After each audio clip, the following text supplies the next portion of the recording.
Corruption environnementale. Mettre fin à l'impunité.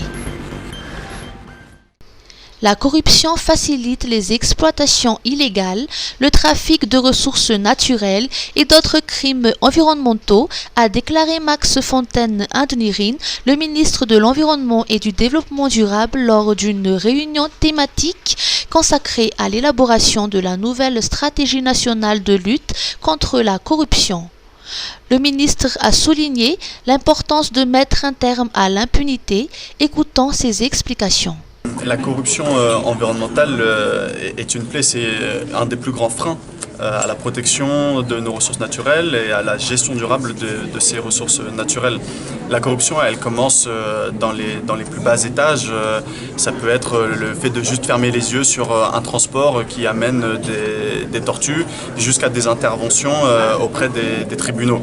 Donc, et entre toutes ces étapes, il peut y avoir des faiblesses du système où il y a de la corruption. Aujourd'hui, les efforts que l'on fait sont multiples, c'est une approche holistique. Premièrement, il faut déjà développer les populations locales, leur donner les moyens de se développer pour qu'elles dépendent le moins possible de ces ressources naturelles. Ensuite, il faut protéger aussi les personnes qui aident le gouvernement et le système anticorruption. Par exemple, si je prends le cas du ministère de l'Environnement et du Développement durable, on a beaucoup de personnes anonymes qui nous donnent des informations, qui sont au courant de certaines choses qui se passent au niveau de la corruption et qui partagent ces informations. Notre rôle, c'est de protéger ces personnes et de s'assurer que les informations qu'elles nous donnent restent confidentielles, mais que l'on active des enquêtes plus approfondies. De nombreuses études sur les risques et les opportunités de corruption dans l'environnement ont déjà été réalisées, a précisé Saoud Jarabenariv, présidente du Comité pour la sauvegarde de l'intégrité au CSC. Il y a déjà eu beaucoup d'études sur les risques et les opportunités de corruption dans les différentes chaînes, que ce sont les espèces sauvages ou les bois précieux. Ils seront discutés tout à l'heure. On sait aussi, il y a quelques semaines, il y avait un forum national du projet TNRC où il y avait déjà des débuts de recommandations, mais on veut aller un peu plus loin et vraiment discuter de la concrétisation de ces recommandations. Mais c'est un secteur très bien étudié et tout à l'heure il y aura des exposés sur les risques et les opportunités dans le domaine. C'est un des secteurs qui est le plus étudié, je pense, avec le plus de statistiques.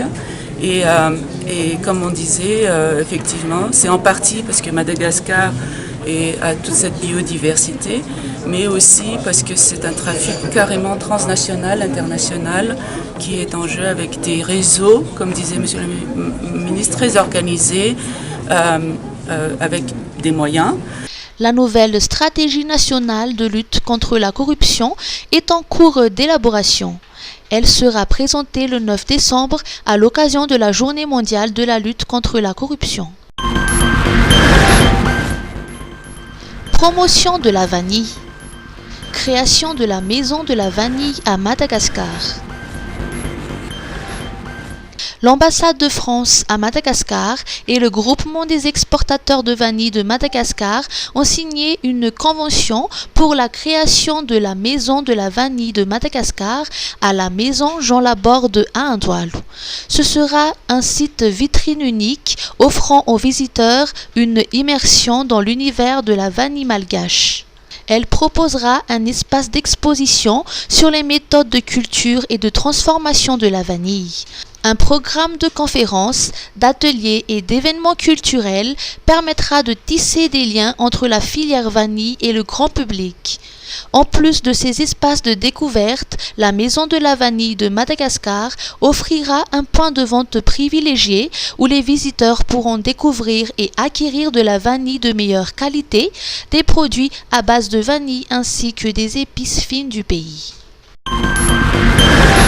Colloque VIH-Sida de l'océan Indien. Madagascar accueillera la 20e édition. Madagascar accueillera la 20e colloque VIH-Sida de l'océan Indien du 22 au 24 octobre prochain.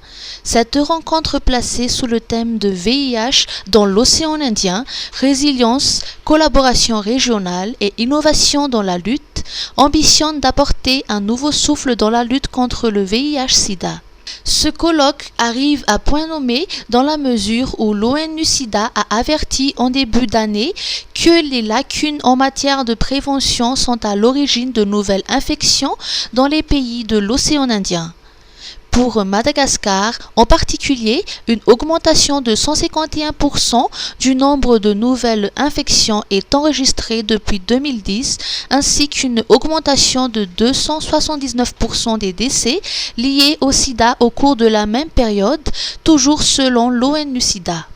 Par ailleurs, seuls 18% des quelques 70 000 personnes vivant avec le VIH à Madagascar avaient accès à un traitement en 2022, tandis que 3 200 personnes sont décédées de maladies liées au sida.